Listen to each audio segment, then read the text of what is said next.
Welcome, everyone, to Tivas Podcast, episode number 1. I'm your host, Tivas, and thank you all for joining us on this brand new adventure. If you've been following the channel, you know that our goal here is to dive deep into the most timeless, profound questions of human existence, the kind of questions that can genuinely reshape how you live your life. And today, we are tackling the big one, the one that underpins almost everything. What counts as a good life today? We live in an age that promises optimization, endless choice, and instant gratification. Yet many of us still feel a persistent emptiness. We have more things, more data, more connections than ever. But are we any wiser? Are we any happier? Is the good life simply an optimization problem solved by the right tech stack or the perfect routine?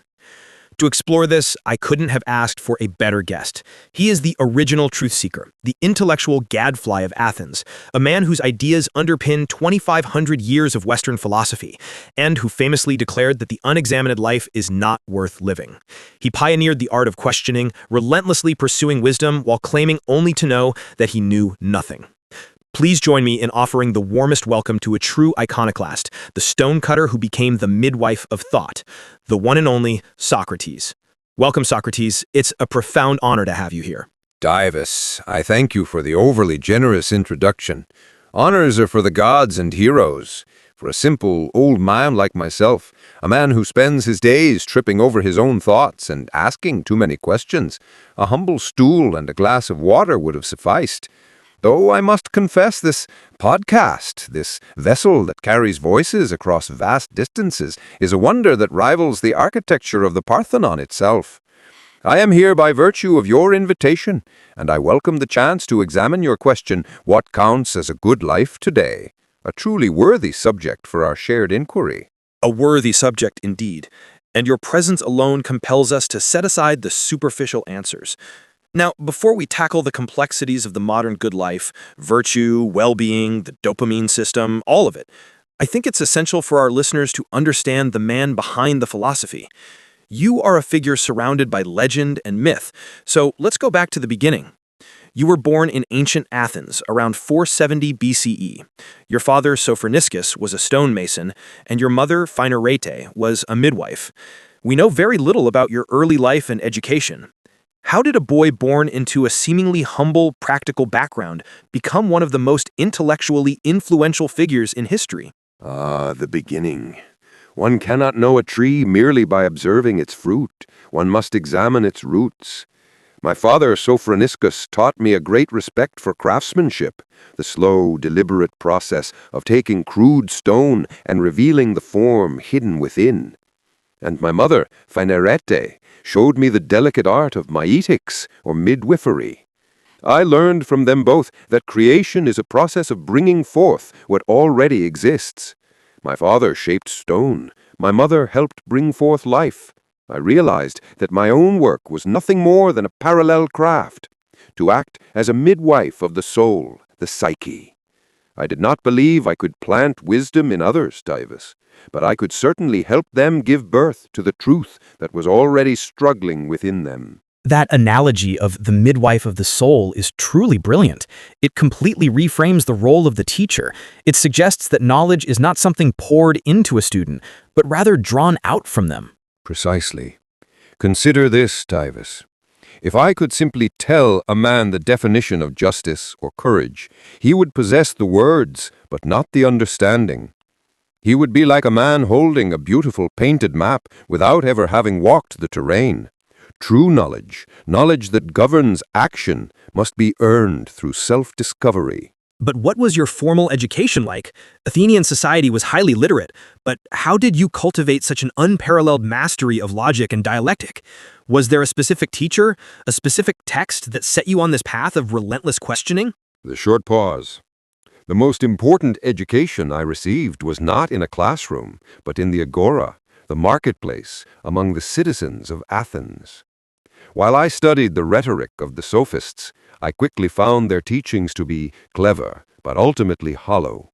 They taught how to make the weaker argument appear stronger, and they charged a fee for such dubious skill. My own education became an act of rejection. I rejected the pursuit of technical eloquence without ethical substance. Instead, I saw my city, my beautiful, democratic city, acting upon assumptions it had never truly examined. I saw men claiming to know the definitions of piety and excellence, yet failing to live by them. So, I made the city my school, and my method, the elenchus, my singular focus. It was a simple method, really. I would approach a man of great reputation and ask him for the definition of an ethical concept, say, courage. I would then ask him a series of subsequent questions that tested his definition against his own stated beliefs and actions. Almost universally, his initial definition would collapse under scrutiny, revealing a contradiction, a gap between his words and his wisdom. That process, that systematic cross-examination, is what we now call the Socratic Method. It sounds intensely challenging, perhaps even irritating to the person being questioned. Irritating is often the gentlest word used to describe my methods, Tivas. Think of the gadfly, an insect that stings a sluggish horse, in this case, the great sleeping horse of Athens. My mission, as I saw it, was not to be liked, but to be useful. The true philosophical turning point came not from a book, but from the oracle of Delphi. My friend Chirephan went to the oracle and asked if there was any man wiser than Socrates. The oracle declared there was none. That's the staggering claim to hear about oneself. How did you react to being declared the wisest man alive? I was utterly confounded. I knew with absolute certainty that I possessed no wisdom of any consequence. My mind was like a sieve, holding only questions, not answers. This declaration from the god, therefore, had to be a puzzle, a profound riddle for me to solve. So I set out to prove the oracle wrong. I sought out the politicians, the poets, the skilled craftsmen, those who claimed to possess wisdom in their respective fields. I applied my elenchus to them all, hoping to find the one person whose wisdom surpassed my own. What I discovered was this. The poets couldn't explain their own verses. The politicians couldn't define the virtues they claimed to champion. The craftsmen knew their trades, but believed this specialized knowledge made them wise in all things. They thought they knew, but they did not. It was then, Tivas, that I grasped the meaning of the oracle's prophecy. My one advantage, my singular wisdom, was this. I know that I know nothing. They were ignorant of their ignorance. I was wise only in the recognition of my own limits. This recognition became my divine mission, to expose this common human failing and guide others to the true starting point of wisdom, intellectual humility. That's a powerful shift in perspective. You redefined wisdom not as the accumulation of facts, but as the humility to admit ignorance. And this mission, this relentless pursuit of virtue through examination, is what led you to neglect your own personal and familial affairs. Your wife, Xanthippe, is famously remembered for her difficult temperament. How did you balance your devotion to philosophy with your duties as a husband and a father to your 3 sons? Xanthippe.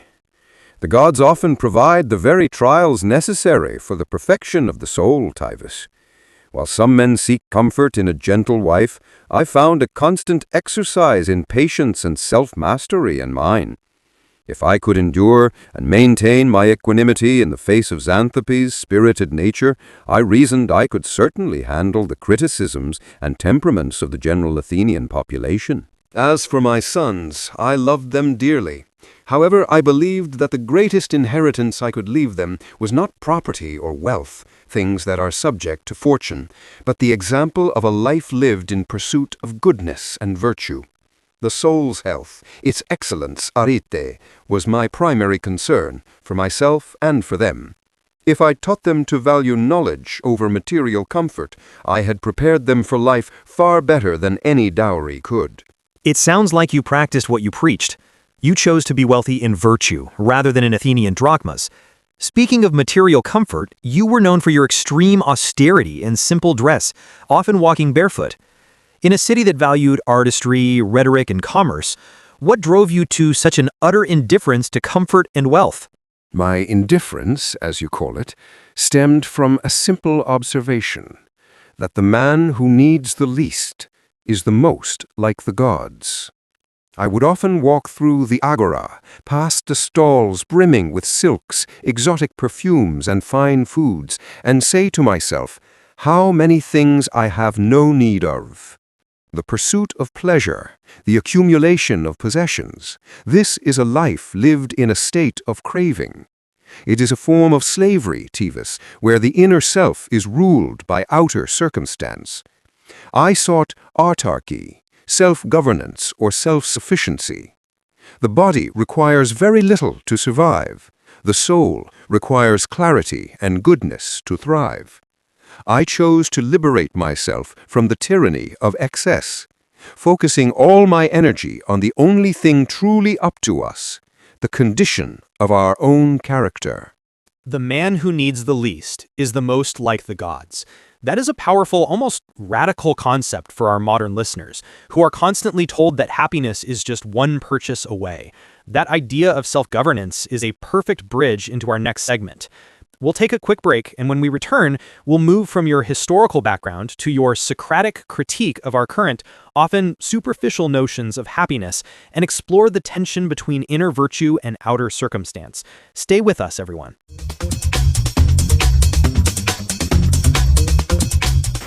Welcome back to the Tivas Podcast. We've just explored the roots of Socrates' philosophy, the belief that knowledge is virtue, and the singular wisdom of recognizing one's own ignorance. Socrates, before the break, you spoke of the tyranny of excess and the goal of self-governance as a means of freedom. Today, we face a whole new set of tyrannies. We are constantly immersed in a world of technology, instant feedback loops, and a relentless focus on productivity. The modern individual often feels overloaded and incredibly pressured to achieve a state called happiness, which is usually defined by external metrics, success, followers, wealth, or a perfect lifestyle. Applying your philosophy to this new reality, what is the central assumption about the good life that you believe modern society has fundamentally failed to examine? That is a necessary question, Tivas, for the examination of assumptions is the first duty of the philosopher. If I were a gadfly to this modern polis, this global digital city, I would sting it on the question of value. The unexamined assumption is this, that the most desirable things in life are also the most valuable. Modern individuals seem to confuse ease with goodness, and fleeting pleasure with genuine well-being. You use the word happiness, and here lies the linguistic trap. In my time, the word we valued was Eudaimonia. This is often translated as happiness, but it carries a much deeper meaning. It means to live well, or flourishing, possessing a good daemon, or spirit. It speaks to a life lived in alignment with virtue and reason, not merely a pleasant emotional state. What I observe today, through your descriptions, is a pursuit of mere Hedonia, the quick fix, the momentary high, the cessation of discomfort. Modern society seems to believe that eudaimonia is simply the sum of many small pleasures easily acquired through commerce or technology. This is like mistaking the brightly painted packaging for the nutritional substance within. That distinction, Hedonia versus Eudaimonia, is critical. Most people today are aiming for the emotional state, Hedonia, because it's measurable and immediate, often through external validation. I have to admit, my own journey started from a place of seeking external metrics, career success, optimization routines, which is essentially trying to engineer happiness. I had a history of feeling lost and struggling with addiction to things like gaming. I think many listeners can relate to that feeling of using external distractions, be it gaming, streaming, or even excessive work, to avoid the internal void. Tivas, you speak of a profound truth. I have noticed that men are often most dedicated to avoiding themselves. The avoidance of the internal void, as you call it, is a form of ignorance of the self. The moment a man engages in relentless distraction, he is admitting that the silence of his own company is intolerable.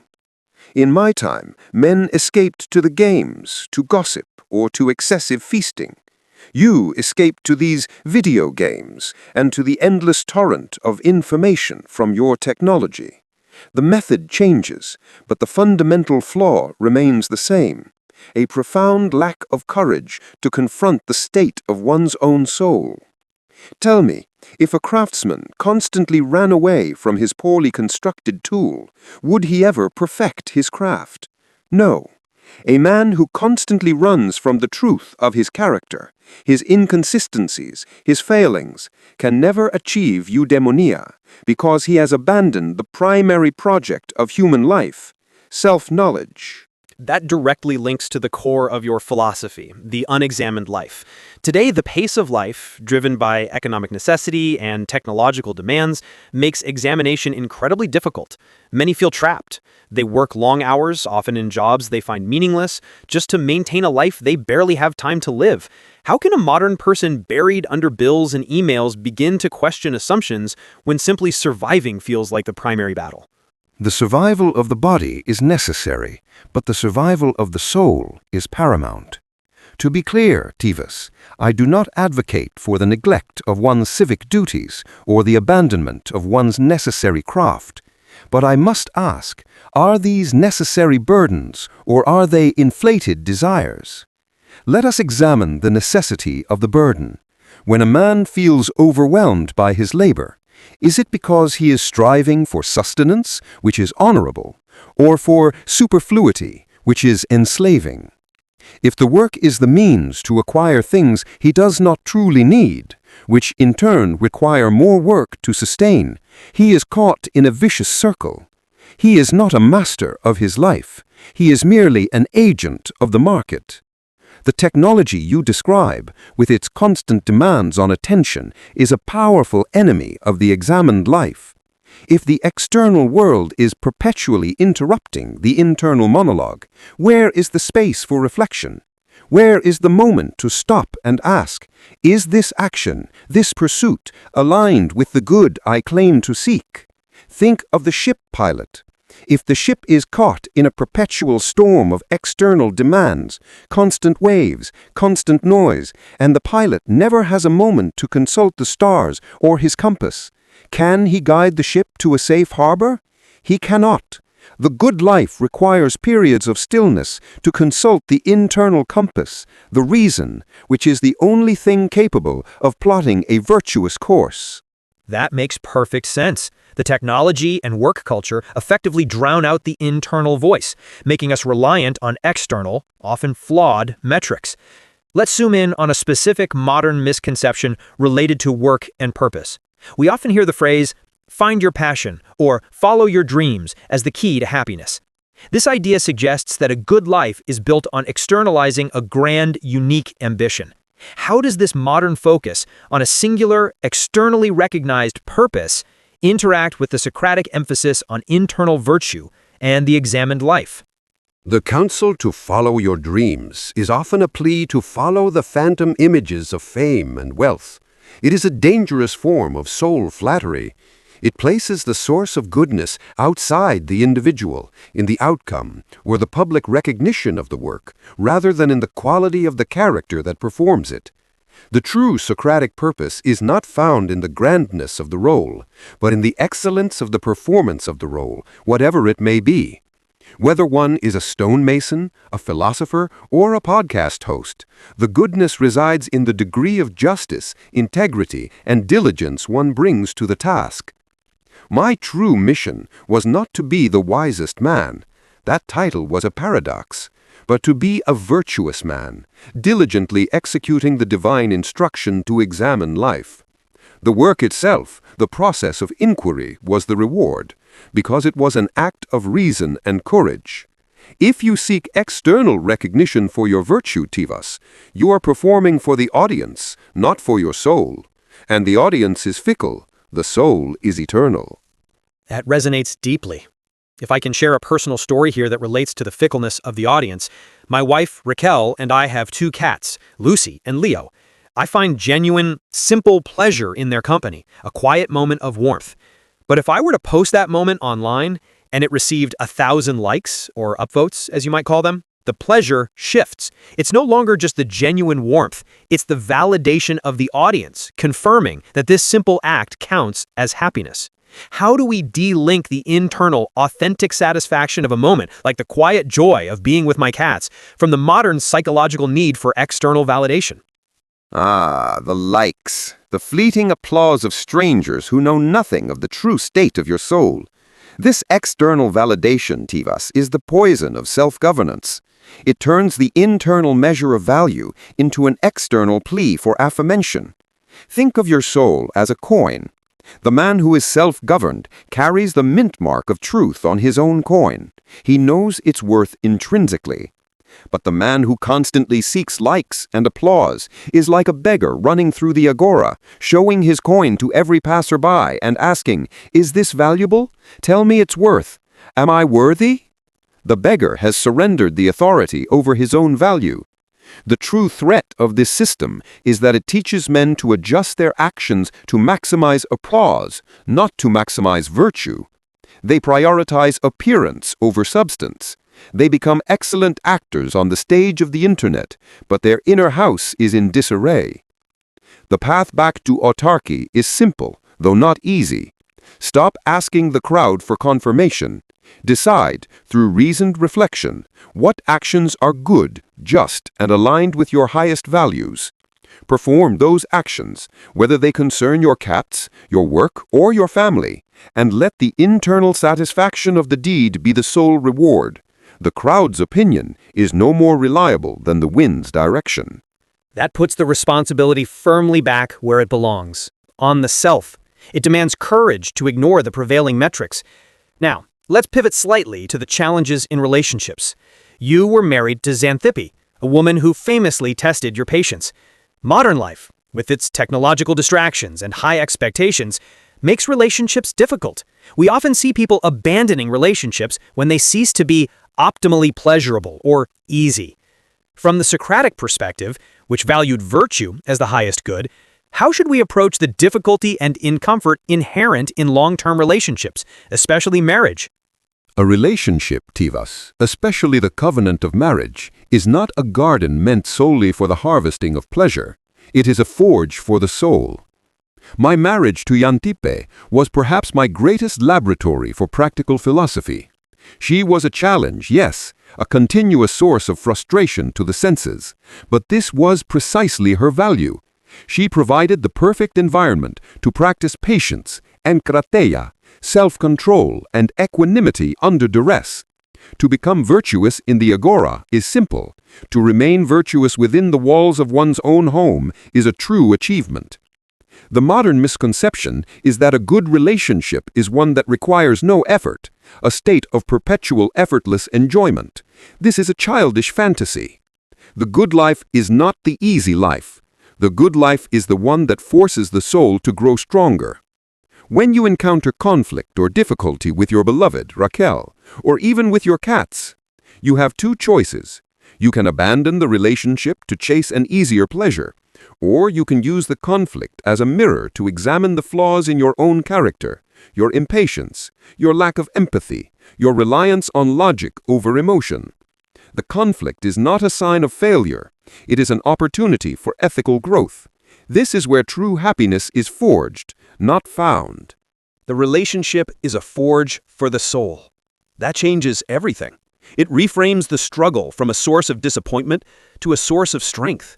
I often find that my drive for optimization can make me impatient when something or someone doesn't behave logically or efficiently. My wife is much better at navigating purely emotional issues, which is something I admit I struggle with.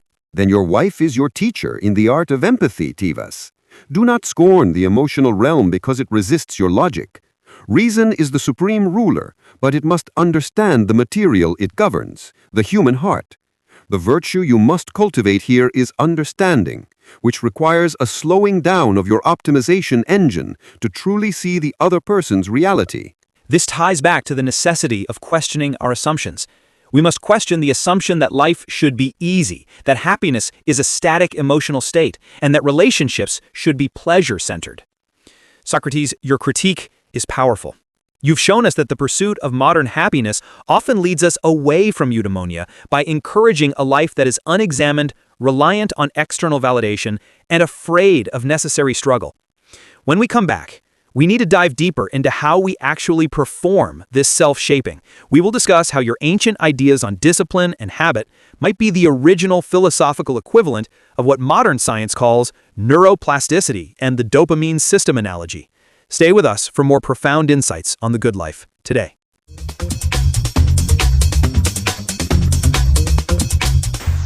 We're back with Socrates, and we're cutting right to the heart of the matter, human well-being. We established that the ultimate goal is eudaimonia, flourishing through virtue, not just temporary hedonia. The critical question now is, what is the relative importance of what's inside us versus what's outside us? We can define internal qualities as things like values, character, clarity of mind, and reason. The external conditions are things like community, stability, wealth, and opportunity. Socrates, in the pursuit of the good life, where do you draw the line? Is the external environment, the circumstances of one's birth, the stability of the society, the availability of resources, merely a background factor, or is it a necessary foundation upon which virtue must be built? That is a question worthy of serious inquiry, Tivas, for it touches upon the very nature of human agency and fortune. Let us begin with the soul, the internal life. Imagine a craftsman, an excellent carpenter. If he is skilled and possesses virtue in his craft, he can construct a magnificent table even with poor, knotty wood. The wood resists him, the tools are imperfect, but his skill and his diligence, his internal qualities, remain intact, and the final product is a testament to his excellence, even if flawed by the material. Now, consider a foolish, unskilled carpenter. Give him the finest marble and the most precise tools, the perfect external circumstance, and he will still produce something hideous and structurally unsound. His external wealth has merely provided him with a larger canvas upon which to display his internal incompetence. The relationship between the two is thus. Internal virtue is the only source of genuine goodness. It is the skill of the soul. External circumstances are merely the material upon which that virtue must act. Bad material makes the work harder, and the result may be less polished, but it cannot destroy the virtue of the craftsman himself. Virtue is the condition of the soul. Fortune is the condition of the body and the environment. The former is essential, the latter is merely advantageous. I understand the analogy. You are essentially arguing that virtue is an intrinsic good that holds its value regardless of its external setting. Yet, for a modern person, life is deeply intertwined with circumstance. For instance, my father died young due to drug addiction, a tragedy rooted in circumstances of pain and opportunity. And I myself struggled with gaming addiction early on. If a person is born into a chaotic, impoverished community with no stable structure or educational opportunities, how can we truly say that they have the same opportunity to cultivate clarity of mind and self-control as someone born into Athenian leisure or modern Western stability? Does external instability not make the pursuit of internal virtue an almost impossible task? You ask a difficult question, Tivas, one that requires a careful distinction between what is desirable and what is essential. I would be foolish to deny that external stability, a safe community, adequate sustenance, and the absence of immediate threats makes the practice of virtue easier. A body racked by hunger or a mind besieged by fear has fewer resources to dedicate to the elenchus, the self-examination. The ideal circumstance is certainly one that supports the pursuit of reason. However, the difficulty of the task does not negate its possibility. Virtue is not the enjoyment of ease, it is the courageous mastery of difficulty. If a man in a stable city practices patience, his patience is a virtue. But if a man in a chaotic city practices patience amidst chaos, his patience is a greater virtue, for it was forged in fire. The external hardship becomes the very training ground for the internal strength.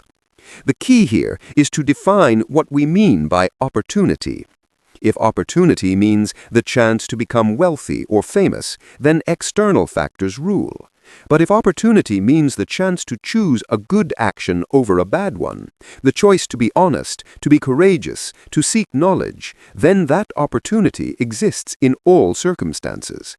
This moral choice is the inalienable domain of the rational soul. Even the man struggling with the addiction you describe, he has the ultimate opportunity. The moment he realizes this destructive choice is within my control to stop, he has touched the core of self-governance.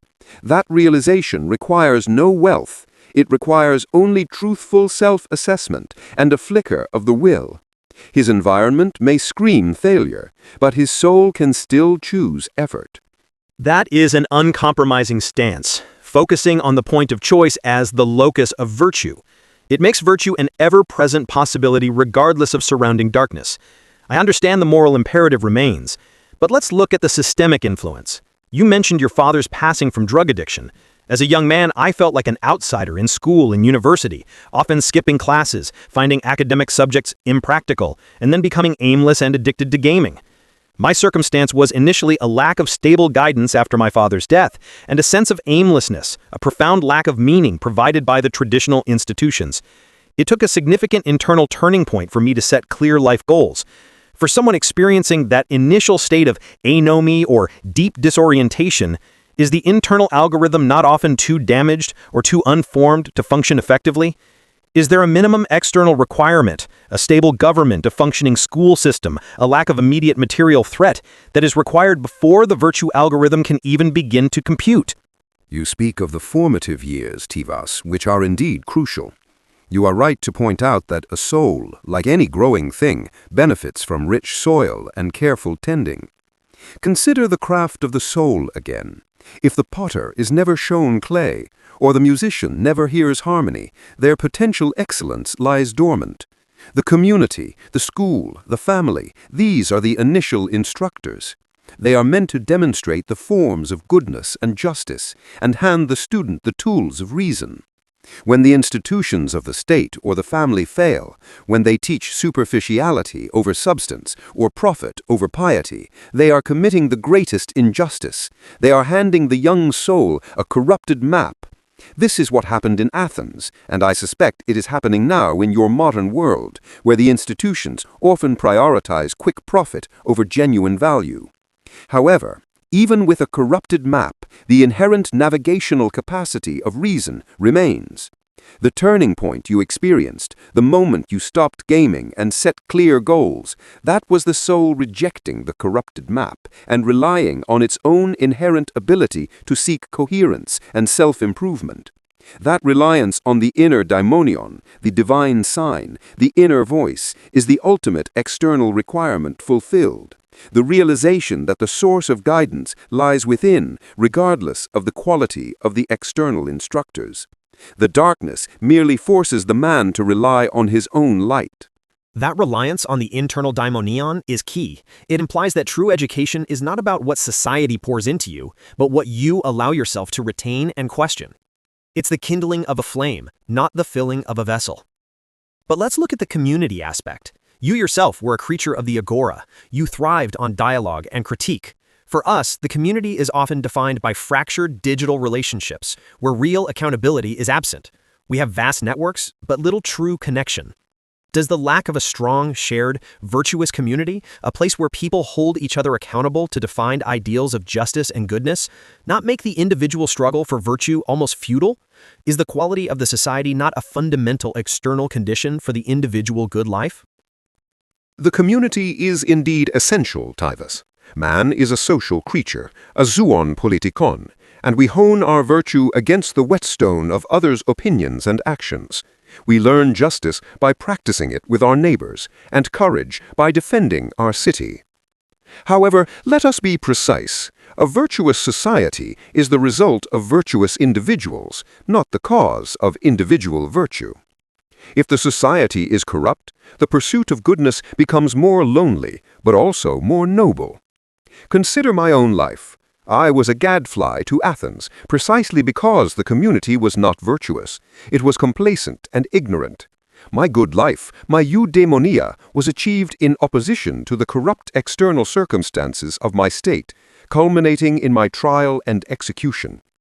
I proved that a man can be outwardly condemned by his society and yet remain inwardly whole and just.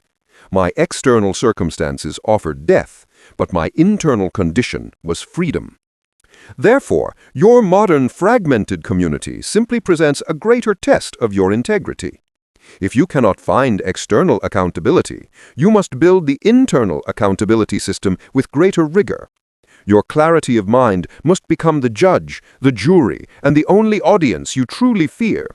The lack of external pressure to be good means you must provide maximal internal pressure. That is both challenging and empowering. It shifts the burden of proof entirely onto the individual. I often see this play out in my own life.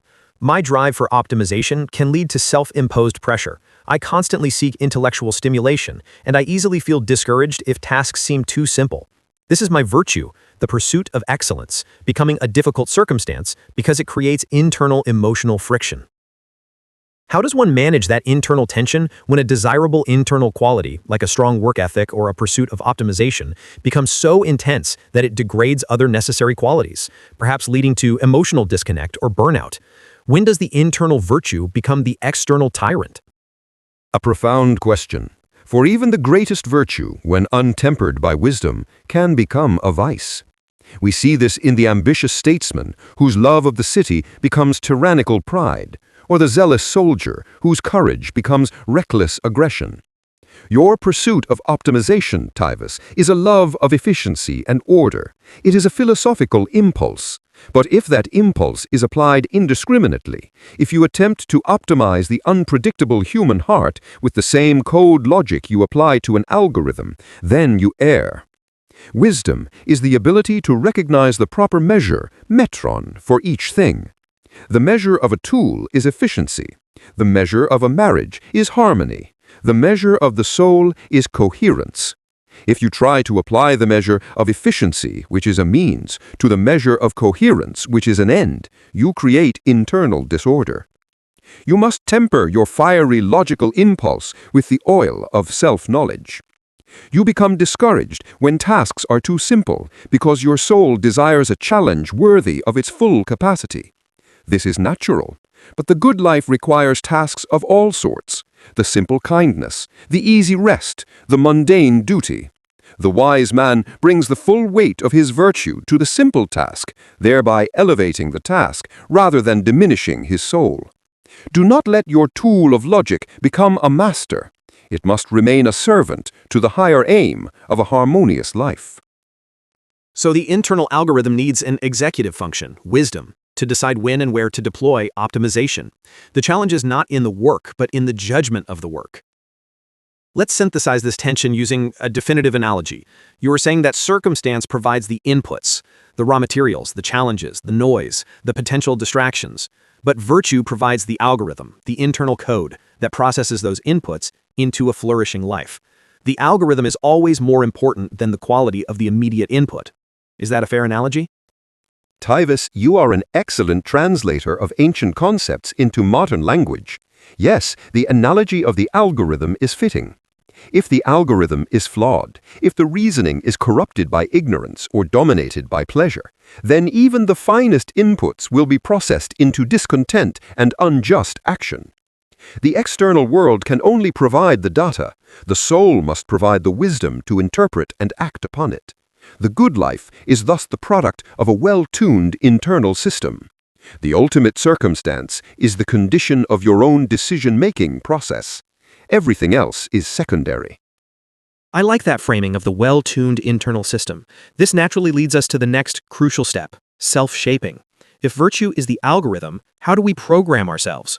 How do we take this philosophical truth and turn it into daily practice? How do we actively rewire the mind away from the distractions and toward the pursuit of genuine good? When we return, Socrates, we will explore your ancient ideas on discipline, habit, and reflection, and connect them directly to modern concepts like neuroplasticity and the dopamine system analogy. We're moving from theory to the optimized philosophical operating system. Don't go anywhere.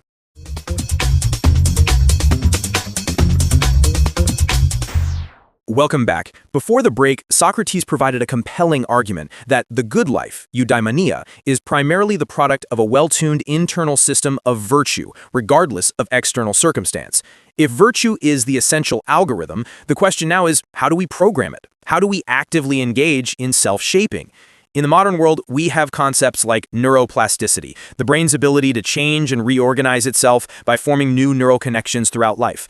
We use this science to explain how habits and discipline literally rewire the mind. Socrates, when you spoke of the disciplined, examined life and the need to practice self-mastery and krateia, were you essentially describing the philosophical equivalent of neuroplasticity 2,500 years ago? That is a fascinating connection, Tivas. I appreciate your use of these complex modern terms. While I had no knowledge of your neurons or the intricate folding substance you call the brain, my observations of the soul, psyche, led me to an identical conclusion about its malleability and the power of habit. I would say this: virtue is not a birthright, it is a skill of the soul, and all skills are acquired through persistent practice. A sculptor does not create a masterpiece on the first attempt. He shapes the marble through countless strikes. The more often he strikes true, the more the form is revealed, and the easier the next strike becomes. The soul is no different. Every time you choose reason over appetite, every time you choose honesty over convenience, you are performing a spiritual exercise. You are strengthening the rational part of the soul and making the next virtuous choice more likely. If you repeat a vicious action, you are weakening the rational part, making the next vice easier. The soul is constantly being shaped, either by deliberate discipline or by unexamined habit. That is the essence of what you call neuroplasticity. That explains the philosophical need for daily discipline. I can confirm this from my own experience of overcoming addiction. When I was gaming addictively, I felt like my choices were predetermined. My will was weak. The moment I stopped and started setting clear, virtuous goals, like improving my health and learning, it was like I was laying down new tracks for my mind to run on. The initial act required immense discipline, but over time, the new, virtuous path became the path of least resistance. In the modern world, we have concepts like the dopamine system. Dopamine is a neurotransmitter linked to motivation, pleasure, and reward. When we get a notification, a like, or a piece of easily digestible content, we get a spike. This is the mechanism driving modern craving and distraction. Socrates, you spoke extensively about the dangers of pleasure and craving, epithemia. How do your ancient warnings connect to this modern biological mechanism? What is the Socratic critique of the high dopamine modern life? The concept of dopamine is a magnificent description of the mechanism I observed in action, though I described it through allegory, not chemistry. I saw the soul as often being pulled in opposite directions, like a chariot driven by a charioteer, reason, and pulled by two horses, one noble, spirit, and one wild, appetite or craving. This wild horse, your modern dopamine system, is inherently insatiable. Its nature is not to find satisfaction, but to continually seek the next object of desire. The core error lies in confusing craving, the signal to seek, with fulfillment, the state of being. The fleeting spike you describe is the bait set by appetite. When a man constantly chases this easy, immediate pleasure, the like, the quick joke, the sugary treat, he trains his soul to be perpetually dependent on external stimulation. He becomes an addict to the search, not a lover of the good result. The good life, Eudaimonia, is achieved by distinguishing between fleeting pleasure and sustainable well-being. The former is given to you by chance and the senses. The latter is built by reason and courage. The man who allows his dopamine system to rule him is a man who is continuously allowing the wild horse to drag his life toward whatever glittering object is immediately in view. He is not free. He is merely reactive. That is a profound reframing. The constant pursuit of quick dopamine hits makes us reactive, not reasoned. It makes us slaves to our appetites, which is precisely what you fought against. Let's discuss krateia, or self-mastery. In modern terms, this requires willpower and the ability to delay gratification. Yet contemporary challenges, specifically stress and information overload, are known to deplete the mental resources needed for willpower. Does Socratic discipline offer a strategy that goes beyond mere gritting your teeth? Was your extreme austerity, your indifference to comfort, your going barefoot, merely a personal eccentricity, or was it a deliberate training method designed to fortify the rational will? My austerity was most certainly not an eccentricity, Tivas, but a fundamental part of my philosophical training, a systematic strengthening of the will. It was the philosophical equivalent of what your athletes call progressive resistance. Willpower is indeed a finite resource, especially if one is constantly fighting new battles against new temptations. The wisest strategy is not to fight the craving once it is fully formed, but to preempt it and reduce its power over you. My method was threefold. First, know thyself. Identify the appetites that hold power over you. Second, practice austerity. Voluntarily abstain from desirable yet unnecessary things like fine foods, warm clothing, or excessive conversation. This practice trains the rational mind to say no to things that are harmless, so that it may say no to things that are harmful, like injustice or deceit. The man who cannot deny himself a simple comfort will surely fail when confronted with a grave moral temptation. Third, align actions with value. Make the virtuous path the most worn path through daily ritual and reflection. Once an action becomes a habit of the soul, It no longer requires the costly expenditure of willpower. It requires only maintenance. True enkrateia is not constant struggle, but effortless virtue born of habit. That shifts the concept of discipline from a continuous battle to a system of preventative training. It's about building an internal resistance before the temptation even arrives. I can see how that applies directly to my life. My strong work ethic and persistence were built out of necessity, but they are now habits that require little conscious force. You speak of reflection as a part of this process. The examined life is central to everything you taught. In a world saturated by fleeting information, where our attention is fragmented across screens and notifications, how does the modern person reclaim the necessary mental space for deep, sustained Socratic reflection? Attention. It is the currency of the soul. If a man's attention is constantly being sold off, piecemeal, to every distraction, he is impoverishing his internal life. He cannot know himself, for he is never still enough to listen to himself. Reclaiming this space requires an act of courageous rejection. You must treat your attention as a sacred and non-negotiable resource. This means actively, intentionally, and rigorously creating silence, not merely the silence of the voice, but the silence of the mind's craving for novelty. My reflection was conducted primarily through dialogue, the back and forth of the elenchus, and through contemplation, the trance-like states my friend sometimes observed me in, where I wrestled solely with a concept. The modern equivalent of this, I suspect, is the practice of intentional solitude and deep focus. You must assign a sacred time and place for self-examination, where the demands of the outside world are strictly prohibited. You must ask yourself consistently, what is the definition of the good I am pursuing today?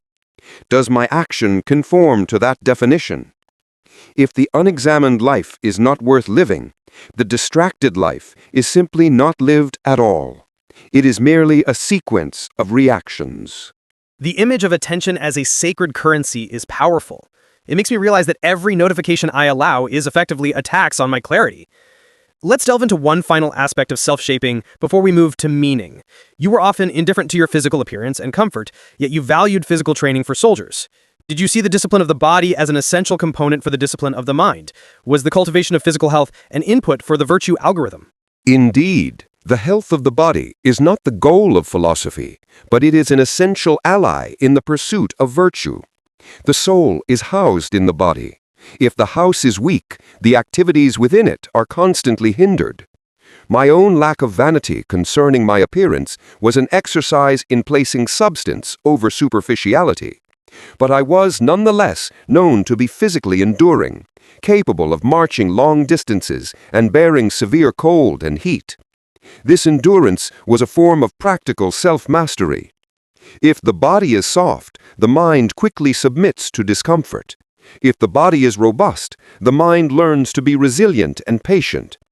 Furthermore, a body made sluggish by poor habits and excessive eating will make the rational mind equally sluggish. A life of clarity requires a body that is obedient to the will of reason, not a constant source of rebellion through appetite or sickness.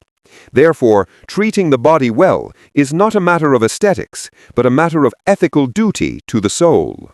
That brilliantly summarizes the integration of ancient discipline with modern understanding. Self-shaping, then, is the continuous, intentional process of using habit to fortify reason, training the will through austerity to resist the impulse of the dopamine system, and treating the body as a tool for the soul's work. When we return, we will discuss the purpose of all this self-shaping. We will explore meaning, validation, and attention, how to align this virtuous internal system with a life of purpose and internal reward rather than falling for the trap of external fulfillment. Stay with us.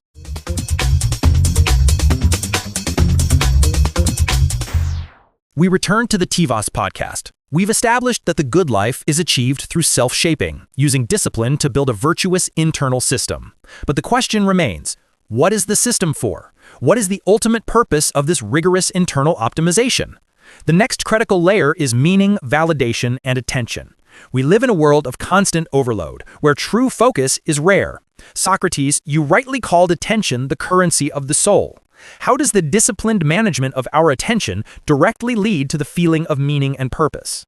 If attention is the currency of the soul, Tivas, then the constant distraction of your modern age is a state of perpetual spiritual bankruptcy. A man can only act upon what he attends to. If his attention is scattered across 1,000 trivialities, his life will be scattered and trivial. Meaning is not something discovered outside the self, like finding a buried treasure. It is something woven by the focused application of one's virtuous energy. Imagine a weaver. If his thread, his attention, is constantly pulled by external hands, he can only produce a tangled mess.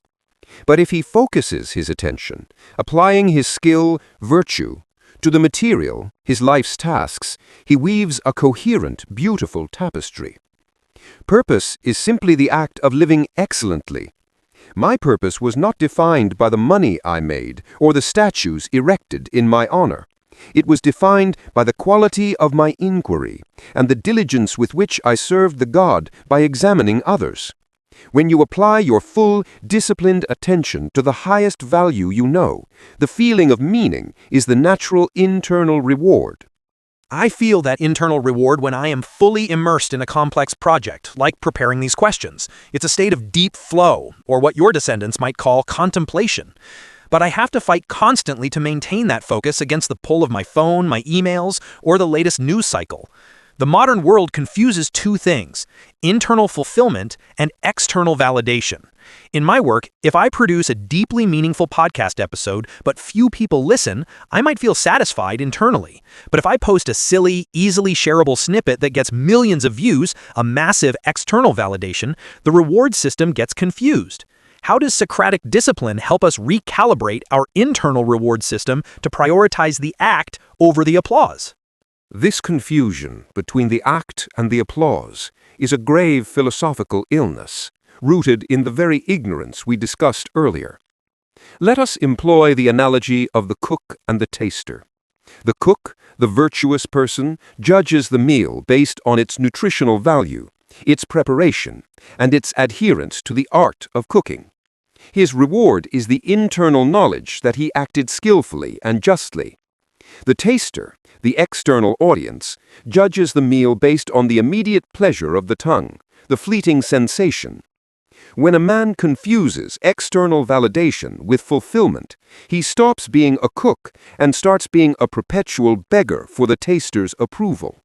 His internal reward system, your dopamine system, becomes conditioned not to the virtue of the deed, but to the number of hands applauding. The recalibration is achieved through the supremacy of reason. Ask yourself the defining question: if no other human being were ever to know of this act, would I still perform it? Is the inherent goodness of the action sufficient reward for the labor? If the answer is yes, the action is aligned with virtue and self-governance.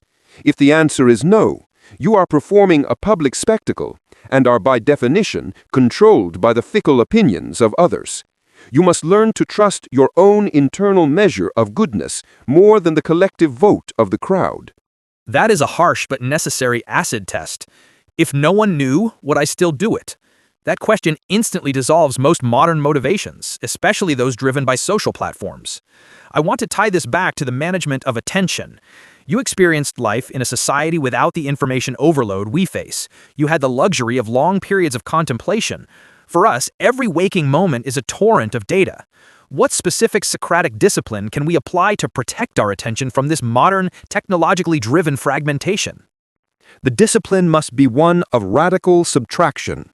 Since your environment constantly adds noise, your response must be to subtract ruthlessly. As I often practiced austerity regarding food and clothing, you must practice austerity regarding stimuli. Treat every notification, every unsolicited piece of information as a thief attempting to steal the currency of your soul. Do not passively accept it, actively reject it. Furthermore, the distraction arises because the mind seeks the easiest path to reward. You must deliberately reroute your focus towards tasks that resist immediate gratification, tasks that require sustained, difficult thought. This is the philosophical equivalent of lifting heavier spiritual weights. The difficulty itself is the proof that you are strengthening the muscles of attention. The unexamined life is distracted because it has no internal hierarchy of value. When you truly know that the pursuit of justice is a higher value than a notification about a passing event, the choice of attention becomes clear and the internal struggle diminishes. Clarity of value dictates clarity of focus. Clarity of value dictates clarity of focus. That resonates completely with my drive for optimization. I need to optimize the input that I allow into my attention field. Another modern challenge in finding meaning is the vastness of the world. Global issues, war, climate change, systemic injustice can lead to paralysis because the individual feels too small to make a meaningful difference.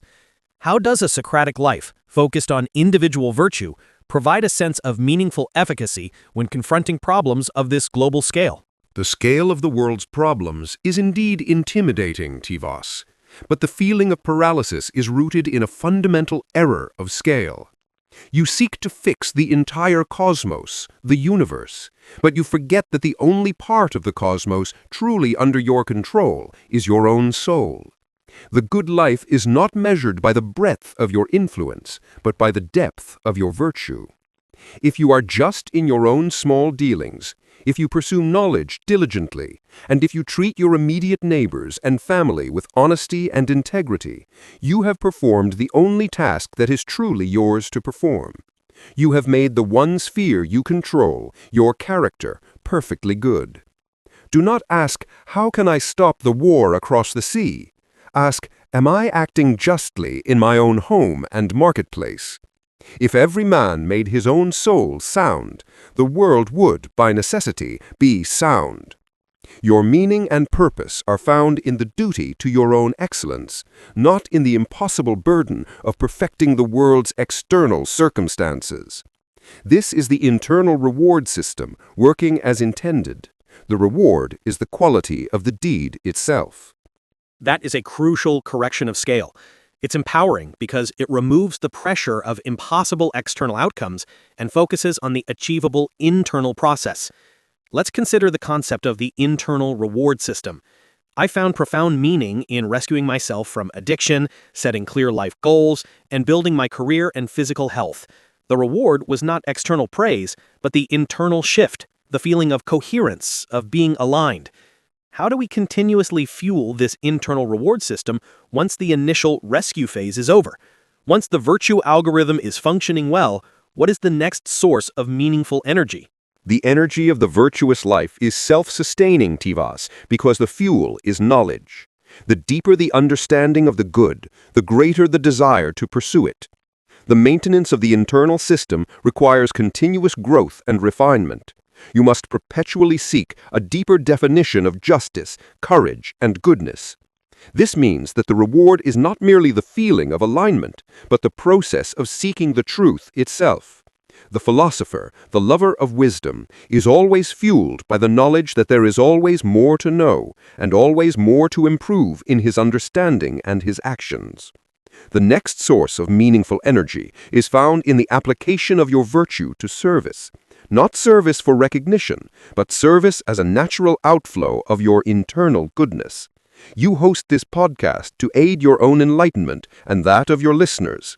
This act of sharing your most valuable possession, your pursuit of truth, is an act of service, and the coherence you feel from it is the natural reward for living a life aligned with your highest values.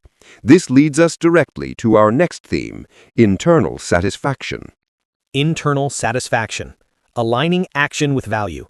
It sounds like the final checkbox on the self-governance routine. When we return, we will discuss how to ensure our actions are in perfect harmony with our stated values, exploring the deep fulfillment that comes when the inner conviction and the outer deed are one and the same. Stay with us.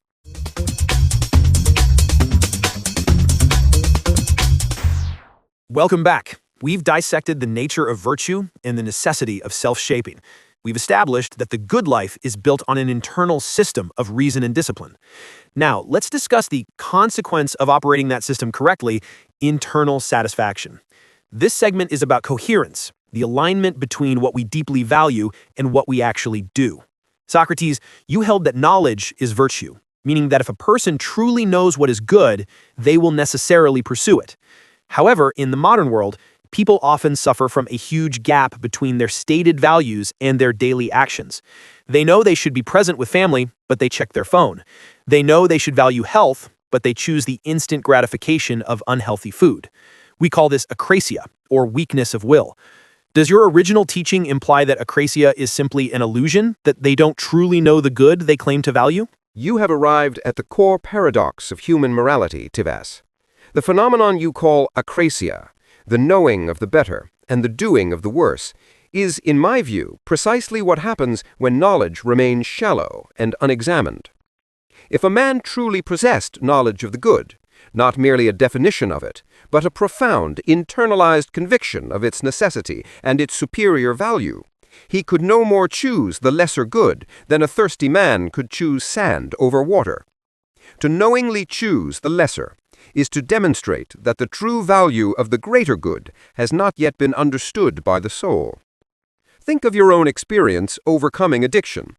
When you truly knew that the path of gaming led to aimlessness and that the path of discipline led to health and purpose, your action changed.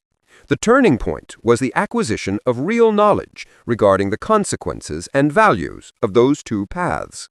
The man who checks his phone rather than engaging with his family does so because he temporarily overestimates the value of the transient digital stimulus and underestimates the value of the profound, irreplaceable human connection. His will is not weak. His knowledge is incomplete. That is a very demanding standard. It means true internal satisfaction is only possible through absolute philosophical certainty about our values. I can offer a personal example. I value my marriage to Raquel immensely. It is built on deep love and respect. When disagreements arise, we resolve them quickly through communication. This process is often difficult and requires facing uncomfortable emotional truths, which can be hard for my logical nature. However, the action of communicating and resolving conflict perfectly aligns with my value of the relationship's harmony. The internal satisfaction that follows is deep and sustainable. How can a person systematically identify their own core values, the things that, when acted upon, produce that deep, non-fickle satisfaction and clearly distinguish them from societal superficialities? Your example of resolving conflict is excellent, Tivas, for it demonstrates that satisfaction is found in the effort of virtue, not in the absence of trouble. To identify your core values, you must cease looking outward and conduct a rigorous audit of your internal life. This is the practical application of Know Thyself. I propose two methods of examination. First, the regret test. Look back at the moments in your life where you felt the most intense and lasting regret. Did that regret arise because you lost an external possession, or because you betrayed a principle? Did you regret the loss of money, or the loss of honesty? The thing you regret betraying is the thing you truly value. Second, the adversity test. Observe your actions when under pressure or threat. When your comfort is jeopardized, what is the one thing you refuse to surrender? Is it your reputation or your integrity?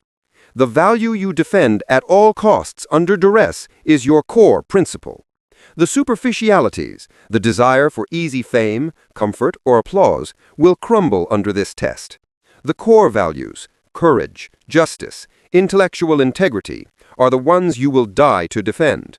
This alignment is the source of internal satisfaction. It is the soul recognizing its own coherence. The regret test is immediately actionable. It uses emotional discomfort as a philosophical signal to identify where our true loyalty lies.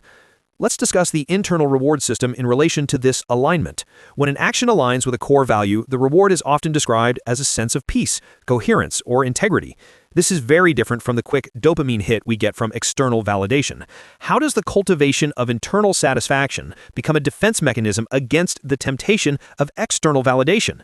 Does the internal reward eventually become stronger than the external reward? It must become stronger, Tivas, or you remain a puppet of the crowd. The difference between the two rewards is the difference between a foundation and the passing cloud. The external reward, the like, the fleeting praise, is borrowed pleasure. It is given by others, and they can take it away just as quickly. It is unstable and requires constant renewal, hence the addictive craving. It is merely a sensory input that stimulates the surface of the soul. The internal satisfaction that comes from aligning action with virtue is earned pleasure. It is a judgment made by your own reasoned soul that you acted well. This reward is stable, self-generated, and permanent, for no circumstance or critic can undo a truly virtuous deed. By focusing attention on the virtuous act and allowing the internal reward of coherence to register, you are effectively training the soul to prefer stability over flickering uncertainty. You are teaching it that the judge of its worth resides within the city walls of its own character, making the opinions outside irrelevant noise. The good life is not guaranteed by external fortune, but by the unshakable inner conviction that you have done what is right and true. This is the highest form of self-sufficiency. The unshakable inner conviction. I think of my dog, Misa, who was my loyal companion for over 11 years. Losing her recently brought intense grief, a profound emotional loss. While my logic tells me that loss is inevitable, the emotional pain is real. When the external circumstance brings inevitable pain, whether loss, illness, or instability, how does this internal satisfaction based on virtue help us navigate grief and suffering? It doesn't eliminate the pain, so what is its role? Ah, Tivas, to be human is to be acquainted with grief. Internal satisfaction does not make the soul stone, it makes it steel. The role of internal satisfaction in the face of suffering is not to eliminate the feeling, but to preserve the character. Grief is the price paid for love.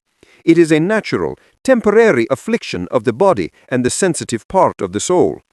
But here is the difference.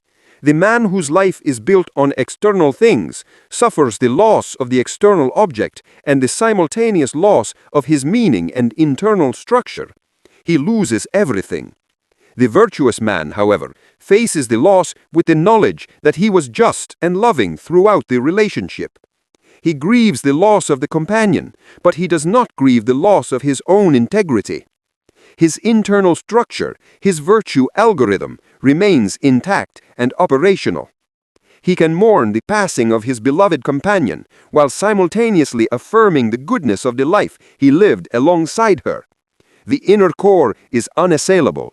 This is the meaning of being unassailable by fortune. Unassailable by fortune. That is true resilience. It sounds like the highest form of self-optimization is the optimization of our internal moral resilience.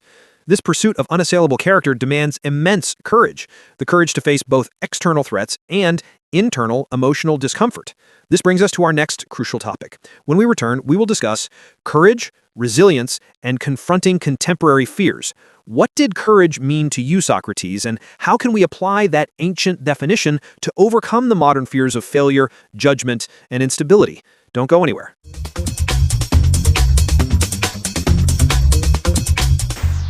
We are back and moving into a discussion on courage and resilience. We've established that the good life is found in the internal coherence between our values and our actions. This internal coherence, however, demands immense bravery. Socrates, in ancient Greece, courage, Andrea, was primarily defined as a military virtue, standing firm in battle. You famously exhibited great physical courage during campaigns like Potidaea, but your later life defined a different kind of courage, the moral courage to face persecution and death rather than abandon your philosophical mission. What is the Socratic definition of courage, and how does that virtue apply to confronting the pervasive contemporary fears of our time? The fear of failure, the fear of judgment, and the fear of financial instability. That is a most vital line of inquiry, Tivas, for courage is the virtue upon which all other virtues depend. Without it, reason's commands are merely whispers, drowned out by the noise of fear. You are correct that the common man defined courage as standing firm against the spear of the enemy. But I determined that this physical bravery was only the shadow of true courage.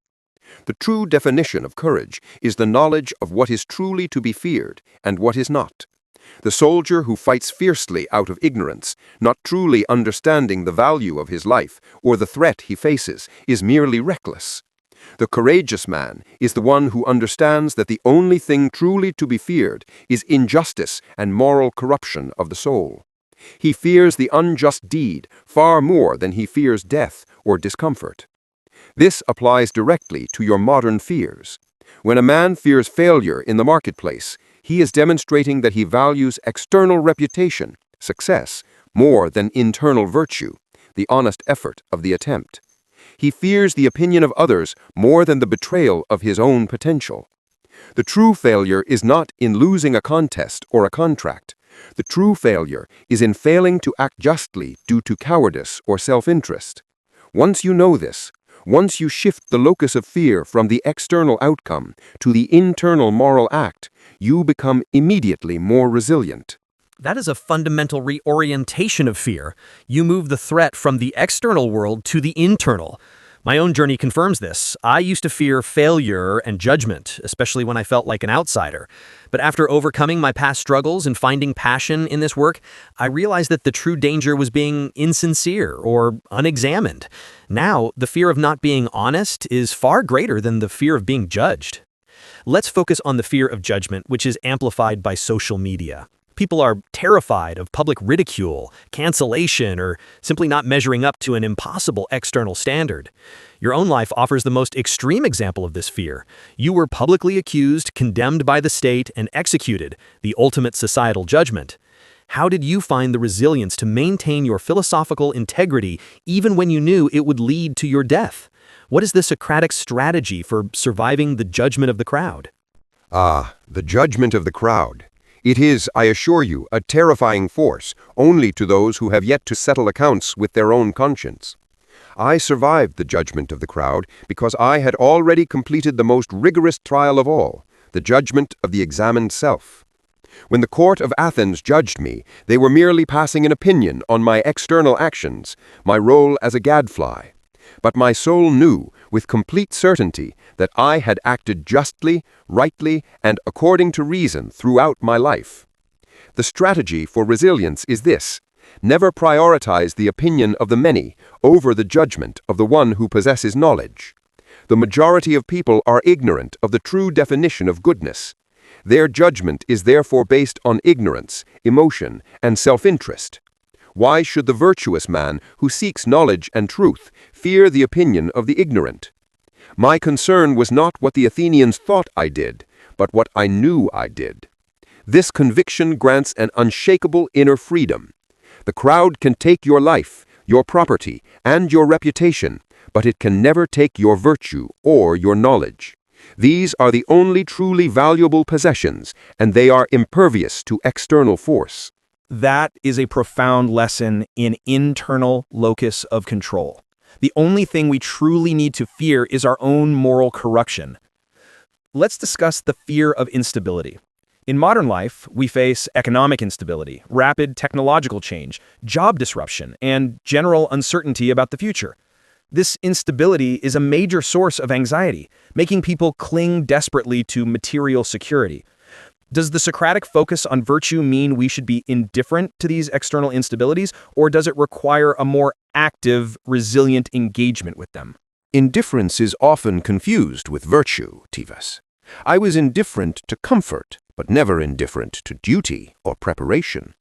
The fear of instability is natural for the body, which requires material conditions to survive. But the philosopher teaches the soul to distinguish between risk and ruin. Loss of fortune is a risk. Loss of character is ruin.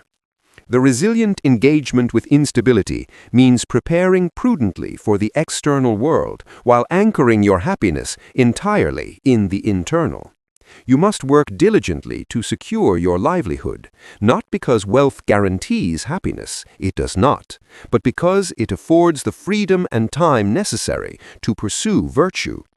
But if instability arrives, if the war breaks out or the market collapses, the resilient man immediately turns his focus inward. He asks, what virtue does this adversity require of me?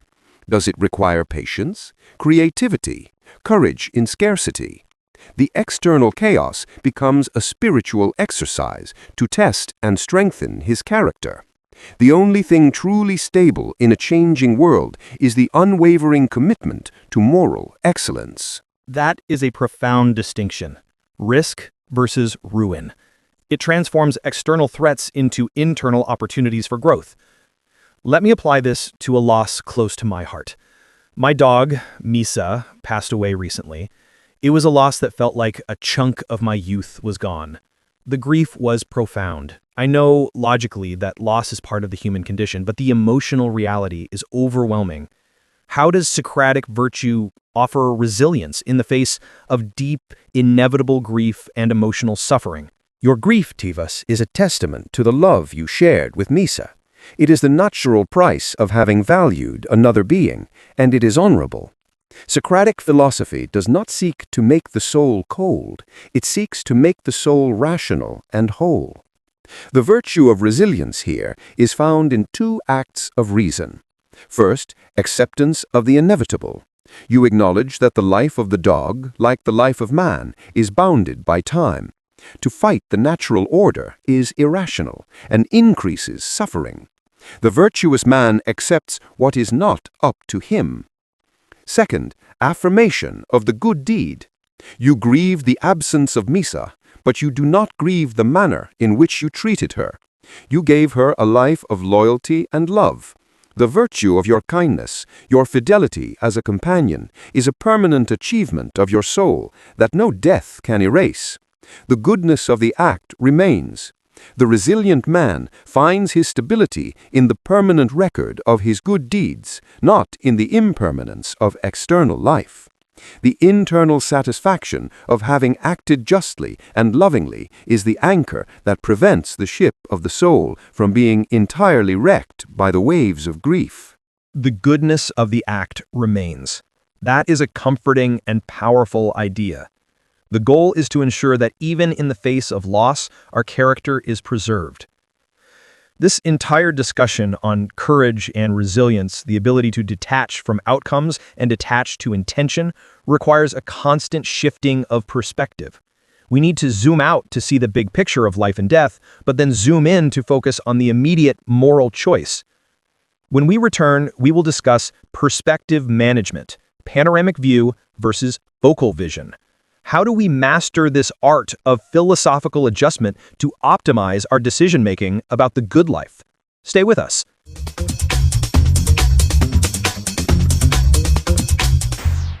Welcome back. We've established that the courageous life is one where the fear of moral corruption outweighs the fear of external loss. To maintain this courage, we need a flexible mind, one capable of shifting its focus.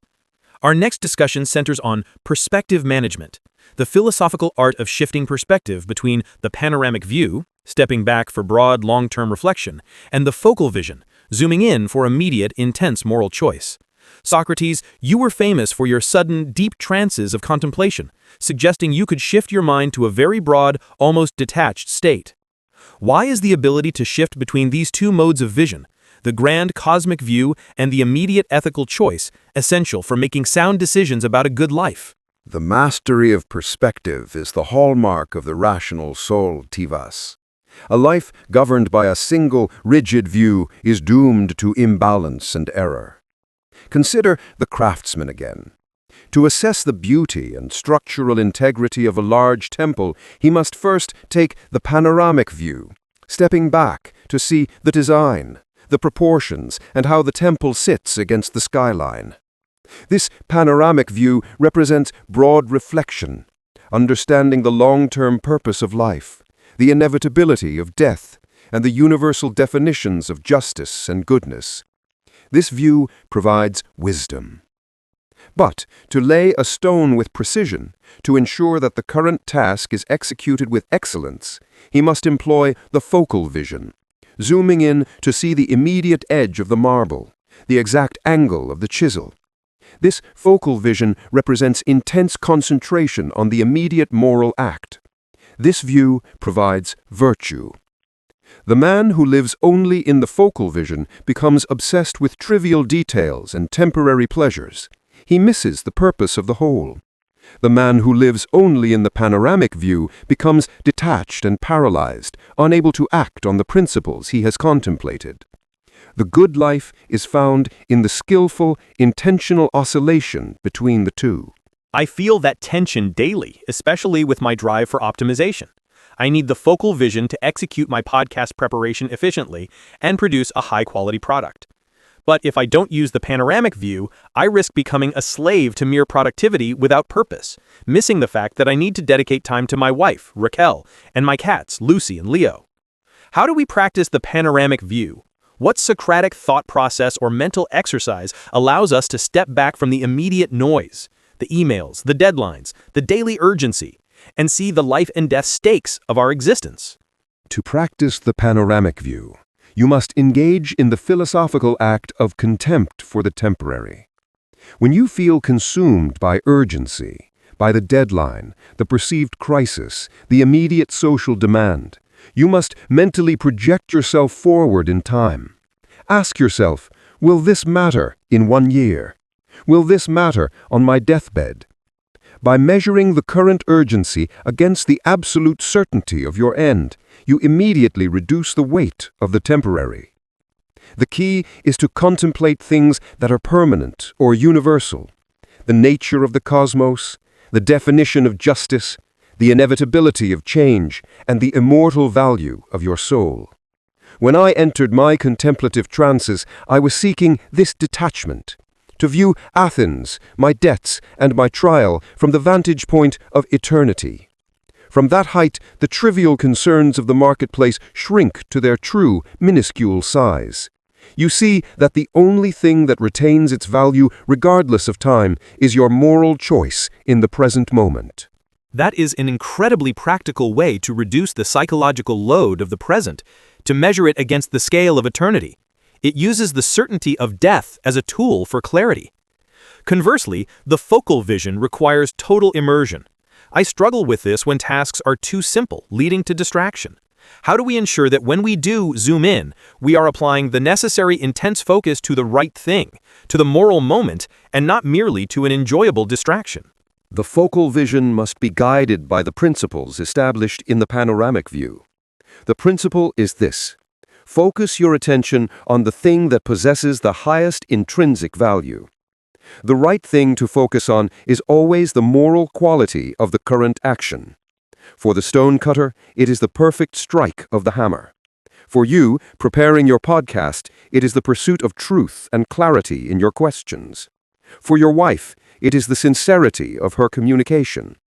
When you find simple tasks discouraging, it is because you're viewing the task as an end in itself.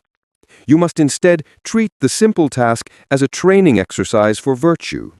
Bring the full weight of your intelligence and integrity to bear on the simple task. By doing this, you are not simply preparing a question, you are practicing diligence, concentration, and respect for the craft. The value of the focal moment is not the task itself, but the virtue you pour into it. That's a powerful reframing. It means there are no trivial tasks, only trivial levels of attention. It converts all activity into ethical practice. Let's discuss the connection between perspective management and decision-making. In modern life, we face complex choices, career shifts, large financial investments, political alignments, where the consequences are unclear. how does toggling between the panoramic view, seeing the long-term impact on the soul, and the focal vision, seeing the immediate logical steps, help us navigate this decision-making complexity, ensuring we choose the option most conducive to a good life? The philosophical decision-making process is a dialogue between these two perspectives. You must use the panoramic view to set the destination and the focal vision to chart the immediate course. First, use the panoramic view. Before any major decision, a career change or an investment, ask which path preserves the integrity of my soul and maximizes my opportunity for virtue. Reject any path, however financially lucrative, that requires you to compromise your honesty or neglect your duties to self-examination and family. The highest value, the soul's health, must be the non-negotiable constraint. Second, use the focal vision. Once the virtuous path is chosen, employ your logic and optimization skills to execute the immediate steps with excellence. Do not allow anxiety about the long-term outcome to paralyze the present action. Focus intensely on the ethical quality of the current step. Is this contract honest? Is this work done diligently? The goodness of the destination depends entirely on the goodness of each step taken. The man who attempts a large investment without first mastering his own appetites will find that the investment does not bring him happiness, but merely amplifies his existing greed. The decision is only good if the decision maker is good.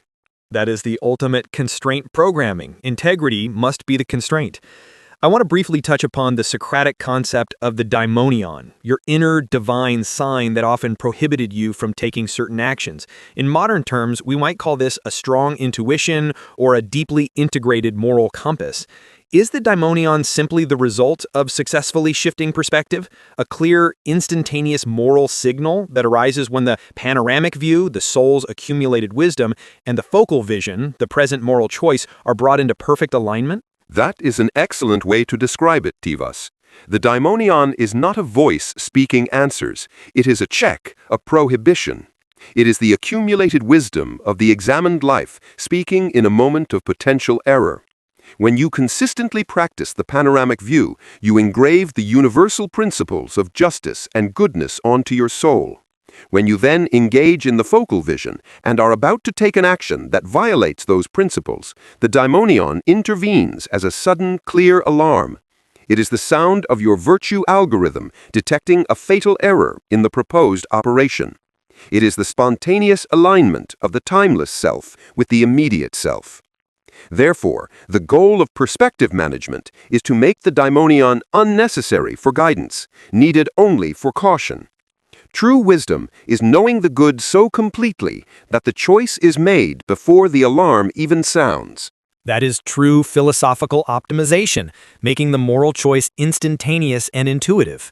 To achieve this alignment, we need specific practices to manage our mind and emotions, especially when overloaded. We need to intentionally find that stillness you spoke of. When we return, we will discuss practices for clarity, stillness, movement, and intentional recovery.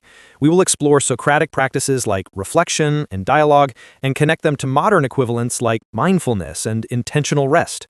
Don't go anywhere.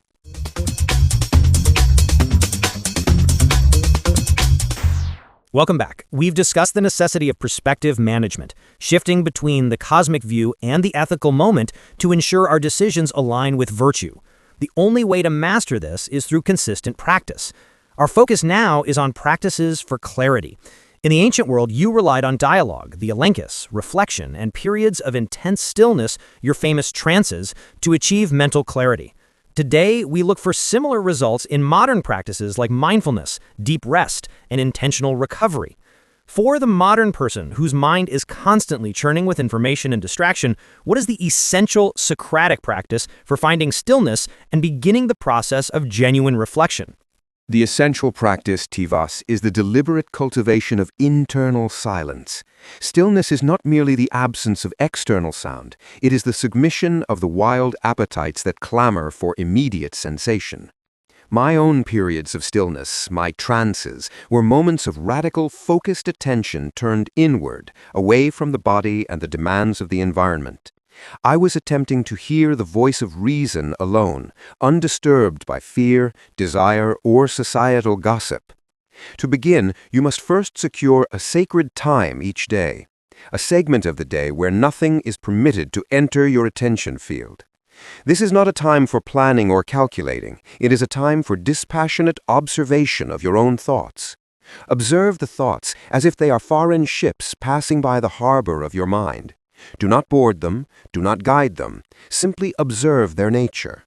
This practice trains the rational soul to be the master of its own theater, rather than a captive in the audience of its own impulses. This is the ancient, practical equivalent of your mindfulness. I call that practice a mental debug mode. I sit in deep contemplation, often silently, to audit the code running in my mind. But sometimes when I sit still, the internal noise, the anxiety, the unfinished tasks, the emotional turbulence actually increases. The mind resists the stillness. Did you or the practices of your time recognize the need for movement or environmental change as a way to prepare the mind for stillness or to process difficult emotions? We have modern techniques that suggest physical movement or changing visual inputs like walking can help reset emotional clarity. Indeed, the mind and the body are not separate citizens of your life. They are partners in the same existence. When the mind is trapped in a loop of anxiety, the body is often rigid and restless. The anxiety you feel is the soul wrestling with an unexamined contradiction. While I valued the stillness for the final, clear judgment, I recognize that the path to stillness can often be physical. Walking, changing one's environment, or even simple, persistent labor often allows the turbulent parts of the soul to settle. Think of a muddy flask of water. If you shake it, the sediment, the anxiety and contradiction, remains suspended. If you place it on a shelf, the sediment slowly, naturally falls to the bottom, allowing the water, the reason, to become clear. If the water is too agitated to be still, a gentle, sustained movement, a slow walk perhaps, can sometimes allow the sediment to settle without fighting it. The change in environment provides a new context that breaks the circular pattern of thought. It is a form of intentional recovery that uses the body to serve the mind. That is a practical insight. You use gentle movement to settle the emotional sediment. I've noticed that physical activity helps me process complex, non-logical emotional issues that my logic-driven mind struggles with. I also find that walking through nature, where the visual environment is constantly changing, helps me gain new insights. This relates to a modern psychological concept called optic flow, and even techniques like EMDR, eye movement desensitization and reprocessing, which use patterned visual input to help the mind process memories and emotional disturbances. Could the long contemplative walks you and your students took around Athens have functioned as an ancient, unacknowledged form of optic flow, using the change in environment to break mental rigidity? That is a clever deduction. The long walks were certainly intentional. Dialogue and contemplation are best performed outdoors and in motion, rather than confined to a closed room. When we walk, the body attends to the immediate path, freeing the mind from the need to manage the physical state. The continuous change in the visual field, the movement of trees, the changing light, the passing citizens, provides a constant, gentle input of reality that counteracts the tendency of the mind to become trapped in its own internal fantasy of problems. The mind, when focused intensely on an abstract problem, like the definition of justice, needs the body to be in a state of sustained, gentle rhythm to process the complexity. The walking, the rhythmic breathing, the visual flow, all of this acted as a necessary catalyst for clarity. The physical act of moving forward reinforces the philosophical imperative to move forward in the discussion and in virtue. So the walk is the body affirming the soul's desire for progress. Let's discuss intentional recovery. In the pursuit of the good life, we are often driven by a strong work ethic. I, for one, define myself by my persistence and strong work ethic. But you had your daimonion, the inner divine sign that only prohibited action. Was rest or intentional downtime ever considered a necessary virtuous practice in your philosophy, or was it seen as an indulgence? Intentional rest is not an indulgence, Tivas. It is a duty to reason. A soldier cannot fight indefinitely without sleep and sustenance. His exhaustion makes him reckless and ineffective, jeopardizing the mission. The soul is equally susceptible to fatigue. When the rational part of the soul is exhausted, the appetites, the desire for easy pleasure, the craving for distraction, rise up and seize control. A tired mind is a morally weak mind. Therefore, intentional recovery, rest that is aimed at restoring the capacity for clear thought, is a virtuous action. It is the preparation necessary for the next round of philosophical warfare. The rest must be intentional, purposefully directed toward clarity, not merely the collapsing into passive mind-numbing distraction. One must recover one's sovereignty during rest, not surrender it. That is a vital distinction. Intentional recovery versus passive distraction. My drive for optimization sometimes pushes me toward the passive distractions when I'm too tired to seek true recovery. I need to treat genuine rest as a high-priority task for maintaining my virtue algorithm. Let's conclude this section with the core Socratic practice, dialogue. The elenchus wasn't just questioning others, it was a way of testing and refining your own beliefs in real time. How can dialogue with a mentor, a partner like my wife Raquel, or even a trusted friend serve as the most powerful practice for clarity in a world where everyone prefers to speak their own fixed opinions rather than examine them together? Dialogue is the gymnasium of the soul, Tivas. It is the only way to expose the blind spots in your own reasoning. If I simply reflect alone, I may convince myself of a falsehood, because the mind is naturally inclined to preserve its own cherished beliefs. But when I engage in dialogue, the genuine elenchus, I submit my premises to the rigorous scrutiny of another reasoned mind. The partner acts as a mirror to reveal the contradictions hidden in my thought. In your modern polarized world, dialogue must be approached not as a battle to be won, but as a shared inquiry into truth. Your partner, whether Raquel or a friend, is not an opponent. They are a co-adventurer in the search for wisdom. You must practice the virtue of listening, the act of truly hearing the other person's premise without immediately formulating your rebuttal. This is the surest, fastest path to clarity of mind and mutual growth. A co-adventurer in the search of wisdom. That is a beautiful redefinition of conversation. We've covered the practices necessary to maintain our internal coherence. Now, we must address the most common way that internal coherence is lost: addiction. It is the ultimate failure of self-governance.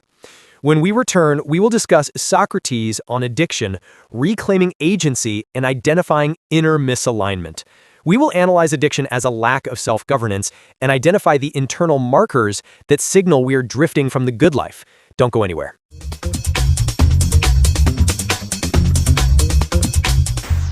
Welcome back. We've discussed the practices necessary for clarity, stillness, and intentional movement. But even the best-tuned philosophical system can be violently derailed by addiction. Addiction is the ultimate failure of self-governance and the great enemy of the good life. My own turning point came when I stopped my gaming addiction, and I know my father's life was tragically cut short by drug addiction. For millions of people today, the pursuit of pleasure, whether through substances, digital distraction, or compulsive habits, has become a form of slavery. Socrates, how did ancient philosophy analyze this phenomenon of being controlled by an external appetite or a harmful repetitive behavior? What is the Socratic definition of addiction, and why does it fatally undermine the quest for eudaimonia? Addiction, Tivas, is simply the maximal expression of ignorance. It is the state where the soul has fully inverted its proper order, making the servant, the body's appetite, the master, and the master, reason, the slave.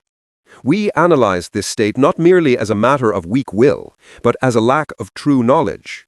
The addicted person acts under the belief, the false premise, that the temporary, fleeting pleasure derived from the object of addiction is the highest good available to him. He believes the indulgence is necessary for his relief or happiness, thereby confusing a moment of shallow ease with the profound, sustained satisfaction of virtue.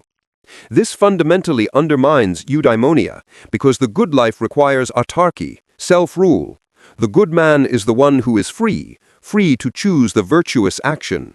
The addicted man is unfree. His actions are compelled by an external craving, rendering him incapable of choosing the good, even if he intellectually knows what the good is. He is a pitiable sight, for he is his own tyrant.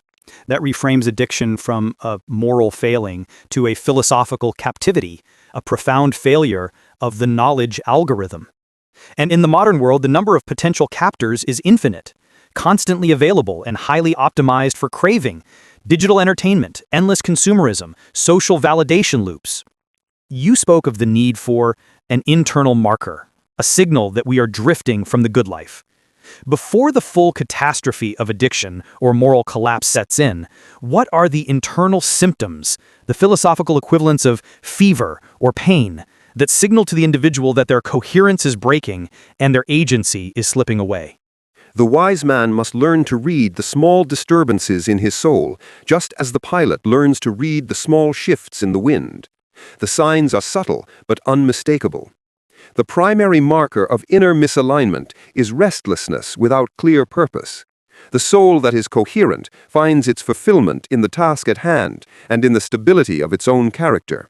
The misaligned soul, however, is perpetually casting about for an external comfort or distraction because it cannot tolerate its own company.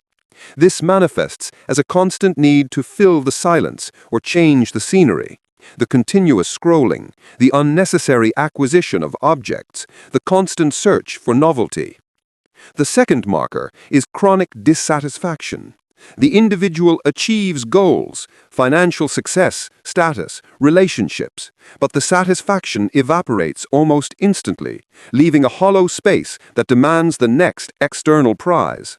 This occurs because the reward was rooted in the external outcome, not the internal virtue of the effort. The soul is perpetually hungry because it is feeding on trash, not substance.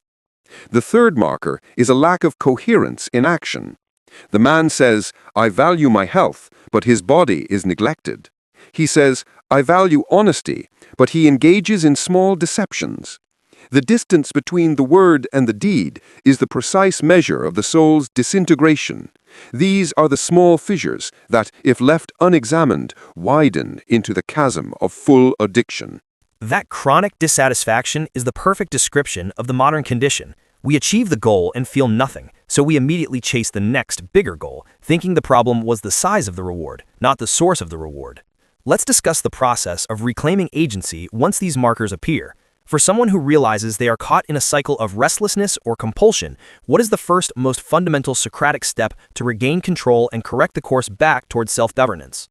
The first step is the courageous confrontation with the lie. The lie is the fundamental premise of addiction. This object brings me happiness. The process of reclaiming agency is nothing less than applying the elenkos, the philosophical cross-examination, to the addiction itself. You must treat the craving not as an inevitable force, but as a false argument that must be refuted rigorously. Ask yourself, does this action truly align with the good I seek? When the gaming addict sits down, he must ask, do I seek distraction, a temporary anesthetic, or purpose, a permanent contribution to my character? Is this act bringing me closer to the kind of man I truly wish to be? The addiction resists this rational inquiry because it exists in the realm of unexamined desire. The mere act of subjecting the impulse to reason and truth immediately diminishes its power, for the appetite is exposed as the foolish, ignorant part of the soul that it is. To truly reclaim agency is to make a new, reasoned choice in the face of the old craving, thereby initiating the process of neuroplasticity, the shaping of a new, virtuous habit. I experienced that exact turning point, the moment where I stopped viewing my gaming as fun and started seeing it as aimlessness. The moment the definition changed, the craving lost its philosophical justification. My drive for optimization can sometimes manifest as a subtle, positive-sounding addiction. The need to constantly be productive, to never rest, to avoid simple tasks. This is essentially an addiction to activity and complexity. Is this simply another form of restlessness, a way of avoiding the necessary discomfort of self-reflection? It is a common and subtle deception, Tivas. The addiction to activity is often more socially acceptable than the addiction to pleasure, but it serves the same pernicious function, avoidance of the self. The man addicted to simple vice avoids the pain of effort. The man addicted to relentless productivity avoids the pain of stillness, the discomfort of emotional truth, and the difficulty of deep contemplation. He uses his competence as a shield against self-knowledge. He is always in motion, creating the illusion of progress, but he is never still long enough to ask, "Am I running toward goodness or running away from myself?" To correct this, you must apply the principle of measure. You must schedule intentional non-action, a period where the productivity engine is mandatorily shut down. If you cannot tolerate 10 minutes of true silence without reaching for a task or a device, your soul is still unfree. The freedom lies not in the ability to work, but in the sovereign choice to cease working when reason dictates that rest or reflection is due. The sovereign choice to cease working. That redefines rest as an act of power, not weakness. We are nearing the conclusion of our discussion. We have laid the framework for the good life. It demands virtue, self-shaping, coherence, and courage. But this good life must be lived within a wider world, a world that is currently defined by polarization and ideological rigidity. When we return, we will discuss the Socratic method in a polarized world. How can your method of rigorous, humble inquiry serve as a tool for understanding and community building, rather than conflict, in an era where everyone believes they possess absolute knowledge? Don't go anywhere.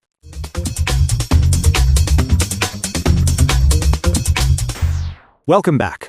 We've established that the ultimate enemy of the good life is the loss of self-governance, often through addiction or unexamined craving.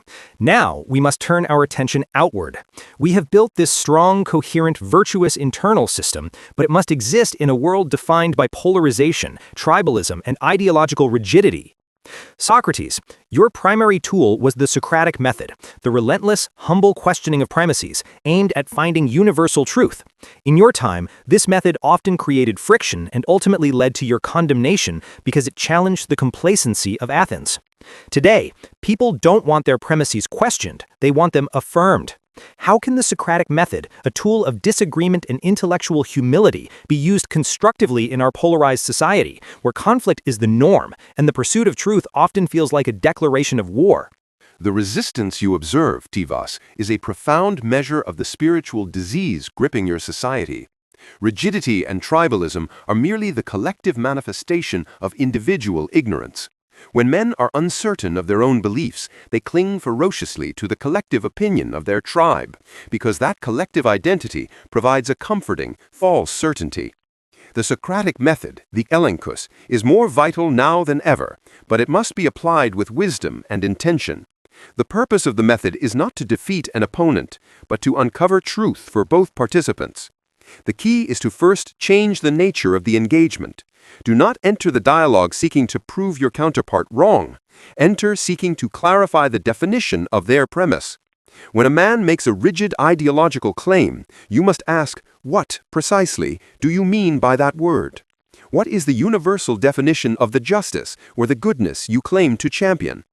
The goal is not conflict. The goal is mutual understanding. If both parties are truly seeking the truth, which requires the courage to admit ignorance, the elenchus becomes a tool for building bridges between minds, not walls.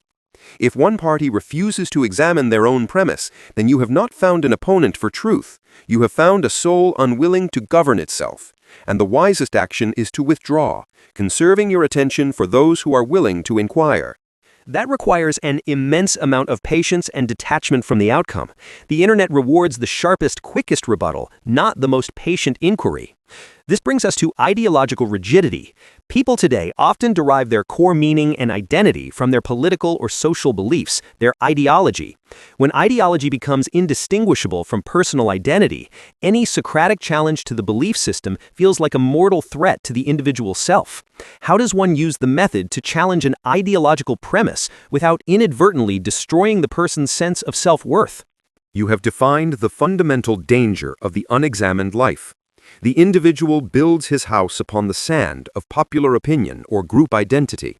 When the flood of critique arrives, their entire structure is threatened, and they react with violence because they mistake their opinion for their soul. The philosopher must employ the technique of separation. You must explicitly and humbly separate the argument from the person. You must reiterate, I am questioning the premises of this statement, not the quality of your character. The goal is not to prove the person is bad, but to prove the premise is flawed. This requires the Socratic practitioner to exhibit a degree of intellectual humility that surpasses that of the rigid ideologue. You must genuinely demonstrate that you are willing to accept the refutation of your own cherished beliefs. When they see that you are truly a co-adventurer and not a prosecutor, the rigidity may soften.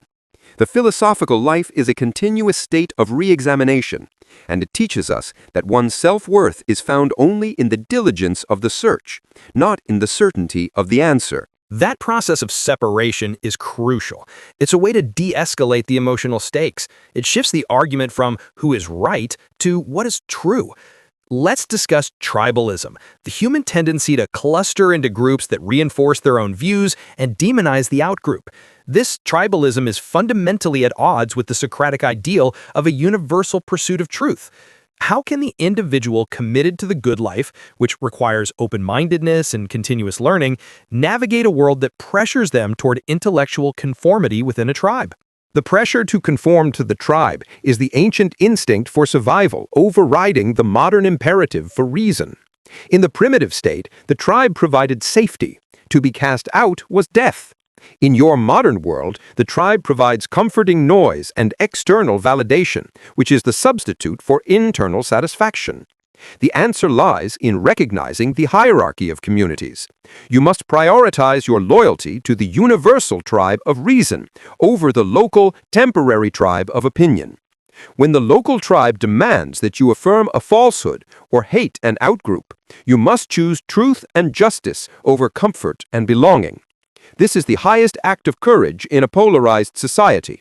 You risk being cast out, but you retain the only community that truly matters, the internal community of the virtues, the knowledge, the justice, and the courage that resides in your soul. The good life is built independently of the tribe's fleeting approval. The man who is self-governed is a citizen of his own best city, and that city's laws are always those of universal truth. You essentially advise people to prioritize their philosophical citizenship over their social membership. That takes incredible fortitude. Finally, let's talk about the Socratic legacy in this polarized environment. You were killed precisely because your relentless questioning was seen as a threat to the state's stability and the prevailing narratives. For the modern individual, the fear is not execution, but irrelevance. The fear that their nuanced, honest inquiry will be drowned out by the noise of rigid, emotional extremes. How does the virtuous person find the motivation to continue the difficult work of Socratic inquiry when the external rewards for nuance and truth are so low? The motivation must always be internal, Tivas. If you seek external reward for your honesty, you will soon become dishonest, for the market pays poorly for truth and pays lavishly for profitable falsehoods. The reward for Socratic inquiry is the purification of your own soul. When you pursue truth, you become a better knower, and therefore a better doer. The goal is not to be heard by all of Athens, but to be true to yourself. The true power of the Socratic method in a polarized world is not its loudness, but its gravity. Truth, though quiet, possesses a weight that no lie, however loud, can sustain indefinitely. By remaining the steady voice of reason and humble inquiry, you preserve the standard of clarity in a sea of confusion. You preserve the possibility of goodness for yourself and for those few who are genuinely seeking the truth. This is the internal reward that supersedes all external acclaim. That is a profound message of hope and philosophical responsibility, preserving the standard of clarity for ourselves and others. We have now arrived at the conclusion of our main discussion. We have defined the good life as the self-governed life, achieved through virtue and knowledge. When we return, we will have our final reflections on the core of the good life, self-governance and responsibility, summarizing why internal control is the ultimate freedom and giving our final encouragement to the listener. Don't go anywhere.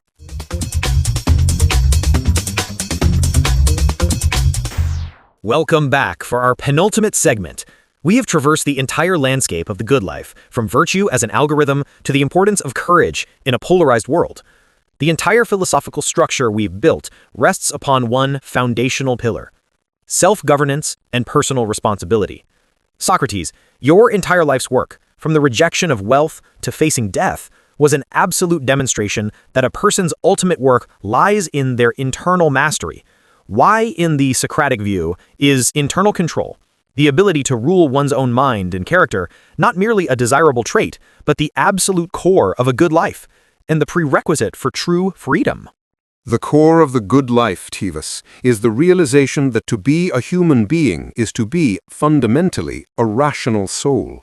If that rational soul is not in command of its own vessel, its body, its appetites, its fears, then the man is living the life of a slave, regardless of the size of his fortune or the extent of his political power. Internal control is the core because it is the only domain in the universe that is absolutely and entirely up to us. External things, wealth, reputation, health, life itself, are granted by fortune and can be taken away, but the quality of your judgment and the virtue of your will are yours alone to command. If you allow anything outside of your rational control to dictate your internal state, you surrender your sovereignty. Freedom, therefore, is not the absence of external constraints. It is the unhindered ability of the rational soul to choose the good. When the soul is free, even if the body is imprisoned, the life remains good. When the soul is enslaved by ignorance or appetite, even if the body is free, the life is deeply corrupted. Self-governance is freedom made manifest. That distinction is profound. Freedom is the unhindered ability of the rational soul to choose the good. This concept of self-governance hinges on the ability to distinguish clearly between what is up to us and what is not up to us. For the modern listener, this means detaching from outcomes and attaching to effort and intention. Can you give a clear Socratic method for classifying a decision or a situation, instantly determining whether it belongs to the domain of our control, virtue, judgment, or external circumstance, fortune, outcomes? The method is the audit of dependency. Ask yourself, what external factor must cooperate for this desire to be fulfilled? If the desire is for wealth, it requires the cooperation of the market, the state, and fortune. It is not entirely up to you. If the desire is for reputation, it requires the cooperation of the fickle minds of others. It is not entirely up to you. If the desire is to act justly, to speak honestly, or to examine a premise with rigor, it requires only the cooperation of your reasoned will. It is entirely up to you. The wise man places his responsibility, and therefore his happiness, exclusively on the things that pass this test. Responsibility is ownership of choice. By taking responsibility only for your choices and judgments, and accepting the outcomes as the material provided by fate, you ensure that your happiness is unassailable. This acceptance of external results is not passivity. It is the highest form of strategic optimization, for you are directing your limited energy where it can have absolute effect. That is a highly pragmatic definition of responsibility. It is, in effect, a radical focus on the inputs, our choices, while radically detaching from the outputs, the results. I want to address the word responsibility directly. In modern society, responsibility is often perceived as a heavy, negative burden, something that causes stress and limits personal freedom. Your philosophy flips this entirely, suggesting that responsibility is freedom. How can assuming responsibility for our character, our judgments, and our virtue, the things we can control, be reframed from a burden into an empowering source of freedom? Responsibility is perceived as a burden only when it is misplaced. It feels heavy when one assumes responsibility for things that are not theirs to control, the behavior of others, the movements of the market, the weather. That is foolish and futile labor. When we assume responsibility for our character and our moral choices, it is the greatest act of empowerment.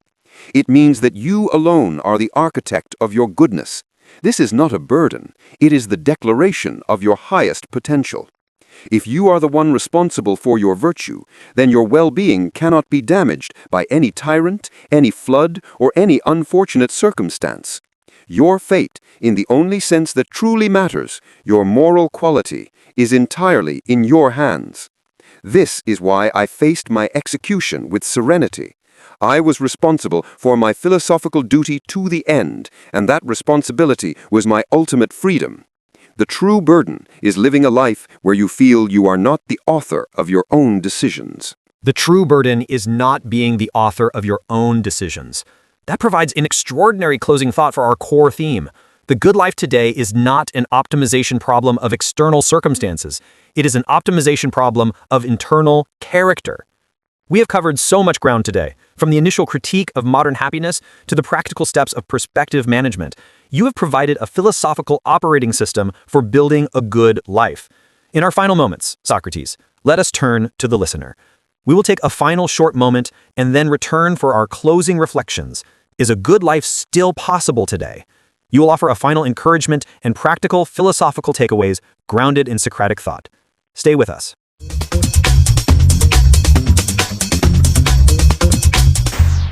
We are now at the close of this extraordinary conversation.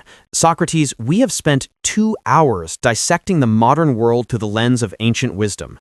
We've concluded that the good life, Eudaimonia, is synonymous with the self-governed life achieved through virtue, knowledge, and unassailable internal control. Our final question must be the most practical one. For the listener who is ready to begin their examined life today, is a good life still possible today? In this era of overload, anxiety, and institutional superficiality? And what is the single most essential piece of Socratic wisdom they must carry forward? Tivas, a good life is not only possible today, it is, in many ways, more necessary than ever before. If goodness were easy, it would cease to be a virtue, and the soul would cease to strive. The difficulty of your age, the sheer volume of distraction, the pressure of superficiality, makes the choice of virtue a brighter, more courageous act. The greatest tragedy of your time is not that men suffer, but that they suffer ignorantly, believing their discontent is caused by circumstances they cannot control, when the source of their suffering lies entirely within their own unexamined judgments. The single, most essential piece of wisdom is the principle we began with: the unexamined life is not worth living. This is the starting point, the daily imperative, and the final destination. The good life is not found in a finished state of perfect happiness, but in the continuous, courageous act of examination. The continuous act of examination. That means the work is never finished, which is something my persistent nature can appreciate. The good life is a process, not a possession. To summarize the philosophical takeaways for our listeners, we can categorize them into 3 core actions derived from your teachings. First, reframe failure. Do not fear the external outcome, the loss of money, the judgment of the crowd, the failure of a project. Fear only the internal failure, the failure to act justly, and the failure to examine your premises. The true danger is moral corruption, not financial instability. Second, cultivate stillness. Treat your attention as a sacred currency. Practice intentional stillness, your equivalent of mindfulness or reflection, to hear the voice of reason over the clamor of desire and distraction. Remember that a tired mind is a morally weak mind, so intentional recovery is a duty to virtue. Third, embrace responsibility. Recognize that your happiness is entirely dependent on the things that are up to you, your choices, your judgments, and the virtue of your character. Everything else is subject to fortune. Responsibility is not a burden, it is the ultimate freedom to be the sole architect of your own goodness. Socrates, on a personal note, thank you. This has been a profound discussion that has fundamentally sharpened my own understanding of optimization. It's not about maximizing output, it's about maximizing moral coherence. I thank you, Tivas. Your persistent curiosity and your willingness to subject your own successful modern values to the philosophical test of elenkos demonstrates the very quality we have celebrated, the courage to examine. May your listeners continue this quest, for the search for truth is the noblest human endeavor. And with that, we conclude Tivas Podcast, Episode 01. Thank you again, Socrates, for your extraordinary wisdom. To everyone who has listened, if this conversation has spurred you to self-reflect or contemplate your life systems, if it has given you a glimpse of what true value might be, then our time was well spent. Please act on that philosophical impetus. Give this episode a like, follow the channel, and share it with someone who might be struggling with the superficiality of modern life. Your engagement fuels this platform, allowing us to continue this search for truth, which is a vital service to our collective clarity. Until next time, keep questioning, keep examining, and live the life that is truly worth living. Good day.